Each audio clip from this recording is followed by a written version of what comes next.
দক্ষিণ দিনাজপুরের বালুরঘাটে জেলাশাসক দপ্তর ঘেরাও বিক্ষোভ কর্মসূচি পালন করল বিজেপি। শুক্রবার বিজেপির ভারতীয় জনতা ওবিসি মোর্চার তরফে এই কর্মসূচি পালন করা হয়। এদিন বালুরঘাট বিজেপি কার্যালয় থেকে ভারতীয় জনতা ওবিসি মোর্চার কর্মীরা মিছিল করে জেলাশাসক দপ্তরের সামনে এসে বিক্ষোভ দেখায়। সেখানে অপ্রীতিকর ঘটনা এড়াতে মোতায়েন করা হয়েছে পুলিশ বাহিনী। মূলত মন্ডল কমিশনের নিয়ম মেনে ওবিসি সার্টিফিকেট না দিয়ে নির্দিষ্ট ধর্ম দেখে ওবিসি সার্টিফিকেট দেওয়ার প্রতিবাদে এদিন বিক্ষোভ কর্মসূচি পালন করে ভারতীয় জনতা ওবিসি মোর্চা।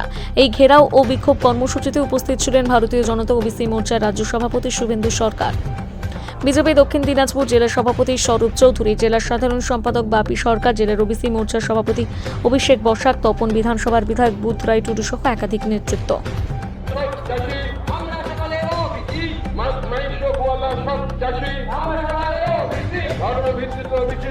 পশ্চিমবঙ্গের রাজ্য সরকার বিশেষ করে মাননীয় মুখ্যমন্ত্রী বরাবরই দ্বিচারিতা করেন, ওবিসিদের নিয়ে দ্বিচারিতা করছেন। আমরা জানি বৃহত্তর হিন্দু সমাজকে বাদ রেখে তাদেরকে বি ক্যাটাগরিভুক্ত করে অন্য একটা সম্প্রদায়কে এ ক্যাটাগরি করেছে এবং প্রায় সকলকে এর অন্তর্ভুক্ত করে দিয়েছে। কিন্তু